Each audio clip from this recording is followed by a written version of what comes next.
Budget లో premium luxury villa అందిస్తోంది APR group వారి గోల్డెన్ లీవ్ విల్లాస్. ఇప్పుడే కాల్ చేసి మీ విల్లా బుక్ చేసుకోండి.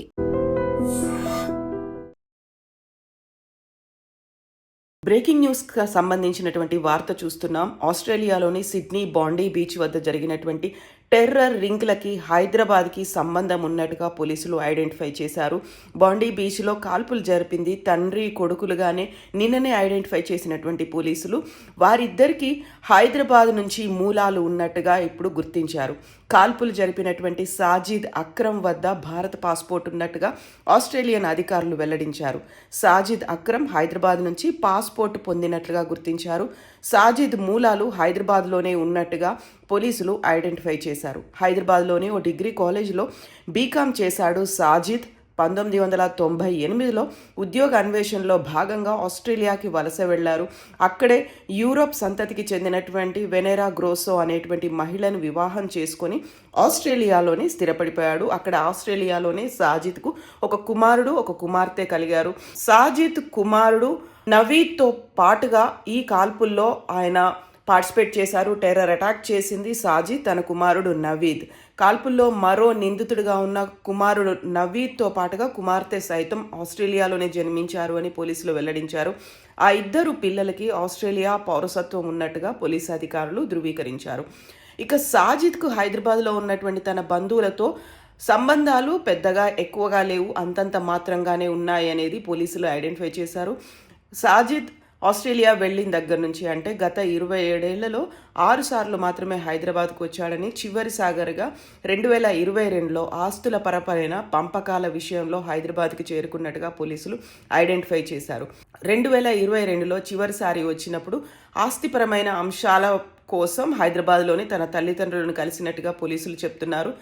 భారత్కు వెళ్ళకూడని తర్వాత ఇక్కడి నుంచి వెళ్ళిన తర్వాత ఆయన డిసైడ్ చేసుకున్నట్టుగా పోలీసులు ఐడెంటిఫై చేశారు. తన తండ్రి మృతి చెందినా కూడా 2022 తర్వాత సాజిద్ హైదరాబాద్కు రాలేదని పోలీసులు చెప్తున్నారు. సాజిద్కు ఉగ్రవాద భావజాలం ఉన్నట్టుగా ఇక్కడ తెలియదని, ఇక్కడ తను ఉన్నప్పుడు బాగానే ఉండేవాడు, మంచివాడుగానే మాత్రమే ఉండేవాడు అని సాజిద్ కుటుంబ సభ్యులు చెప్తున్నారు.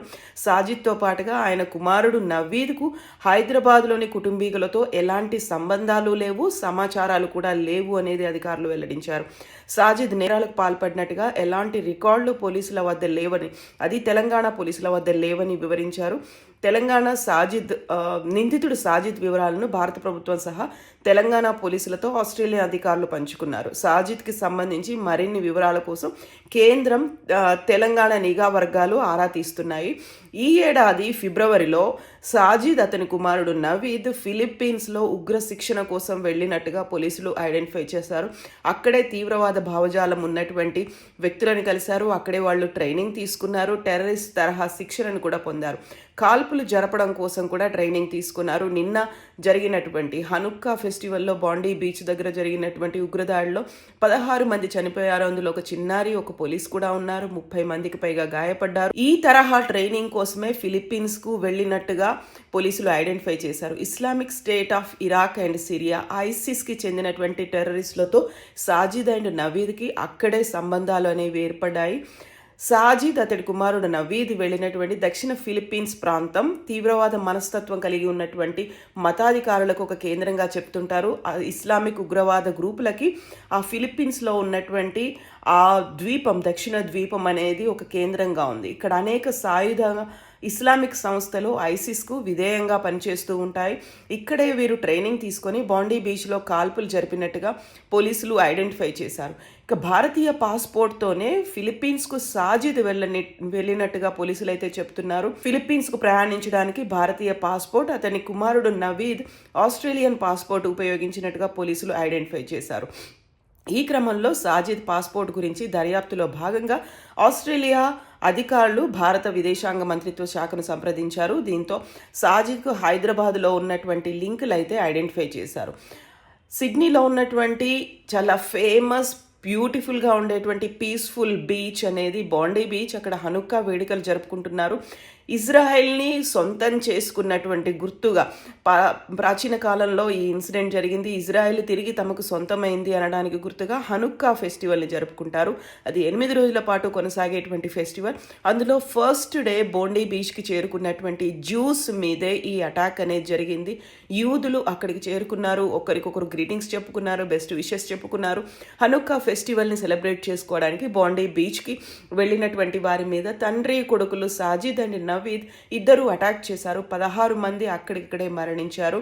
సో ఇద్దరు కాల్పులు జరిపినటువంటి నిందితులకి ఉగ్రవాద సంస్థలతో సంబంధాలు ఉన్నాయని ఐడెంటిఫై చేశారు. వారి కారులో ఐసిస్ చెందినటువంటి జెండాలను కూడా పోలీసులు తర్వాత స్వాధీనం చేసుకున్నటువంటి పరిస్థితిని పోలీసులు వెల్లడించారు. కాల్పులు జరిపింది సాజిద్ అండ్ నవీద్ అనేది ఐడెంటిఫై చేశారు. స్థానికంగా అక్కడే పండ్ల వ్యాపారం చేస్తున్నటువంటి నవీద్ 2 నెలల కిందనే ఉద్యోగం కోల్పోయాడు అని ఐడెంటిఫై చేశారు. సో వీళ్ళిద్దరూ చేపలపేటకు వెళ్తున్నామని చెప్పి వెళ్ళి అక్కడ బోండీ బీచ్లో అటాక్ చేసినట్టుగా ఐడెంటిఫై చేశారు. ఇక అక్కడే ఉండేటువంటి మరో పళ్ళ వ్యాపారి అహ్మద్ అల్ అహ్మద్ ఇందులో ఒకరిని డిసామ్ చేశారు, వాళ్ళని ఐడెంటిఫై చేశారు, పట్టుకున్నారు. దీంతో పాటుగా ఈ నేపథ్యంలోనే ఆ అహ్మద్ కూడా గాయపడ్డటువంటి పరిస్థితి. ఆ గాయపడ్డటువంటి అహ్మద్ కోలుకోవాలని ఇప్పుడు దేశవ్యాప్తంగా సిడ్నీ అంతా ఆస్ట్రేలియా సిడ్నీలో ఫండ్ రైజింగ్ కార్యక్రమాలు కూడా మొదలుపెట్టారు. ఈ నేపథ్యంలోనే అక్కడ ఏం జరిగింది అనే దానికి సంబంధించి ఇప్పుడు ప్రాథమిక నివేదికలు ఐసిస్ ప్రేరణతోనే జరిగిన ఉగ్రదాడిని సూచిస్తున్నాయి. తండ్రి కొడుకులే ఈ ఘాతుకానికి పాల్పడ్డారని Australia federal police commissioner Krissy Barrett కూడా పోలీసులకు తెలిపారు. ఈ నేపథ్యంలోనే ఉగ్రవాద లింకులు ఉన్నాయి అనేది నిందితుడు సాజిద్కి 50 ఏళ్ళు, నవీద్ అక్రమ్కి 24 ఏళ్ళు. ఇద్దరు నవంబర్ 1న సిడ్నీకి వచ్చారు. నవంబర్ 28 వరకు అక్కడే ఉన్నారు అనేది ఐడెంటిఫై చేశారు. ఇమిగ్రేషన్ విభాగం అధికారి అక్కడ ఫిలిప్పీన్స్ నుంచి బయలుదేరుతున్నప్పుడు సాజిద్ నవీదులు తాము దావో నగరానికి వెళ్తున్నామని చెప్పి ఒక డిక్లరేషన్ ఇచ్చారు. బట్ సిడ్నీకి రిటర్న్ టికెట్లు బుక్ చేసుకున్నారు అనే విషయాన్ని ఐడెంటిఫై చేశారు.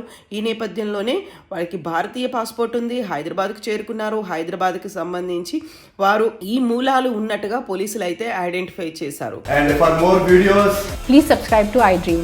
Please subscribe to iDream. Please subscribe iDream. And please subscribe to iDream. For more videos, subscribe to iDream. please like, share and subscribe to the channel. Congratulations, iDream. Subscribe to iDream. Subscribe to iDream. So subscribe to iDream Media. iDream की iDream team अंदर की huge congratulations. Please subscribe iDream Media. Please subscribe to iDream. Subscribe iDream. Please subscribe to iDream. iDream అంటే నా కళల ఛానల్ను subscribe చేసుకున్న నోరు తిరుగుతలేదు, మీరైతే గంట గుర్తు కొట్టండి. For more such videos, please subscribe to iDream. Subscribe to iDream. Please subscribe to iDream. Please subscribe iDream Media. Please do subscribe to iDream. Please subscribe to iDream Media. For best entertainment and information, please subscribe iDream. And don't forget to subscribe to iDream.